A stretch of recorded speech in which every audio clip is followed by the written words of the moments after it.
El llibre, jo no volia explicar el llibre, perquè vaig tenir la satisfacció que en una presentació Víctor Sunyol, un escriptor i jo som molt amics, va fer la propaganda dient que és com una novel·la històrica i per tant millor que una novel·la històrica perquè és veritat. O sigui, és un llibre d'història cantada i emotiva, d'història social de la nostra societat i del catalanisme, sobretot del darrer segle i mig, diguem-ne, aproximadament, amb dades reals i que vaig intentar muntar-lo amb prou, malgrat donar totes les dades i totes les referències de cada època, amb prou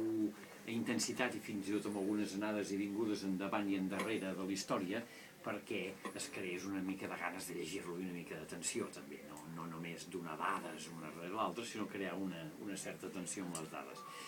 Per tant, si jugo amb aquest joc, us hauria de dir que us heu de llegir el llibre, perquè una novel·la històrica no s'explica al final, si no és malament. Tot i així, bé, em sembla que una mica sí que he d'explicar alguna cosa. Per tant, veiem, jo tinc una dada, que aquesta sí que fa molts anys que la vaig veure, la vam veure, i fins i tot,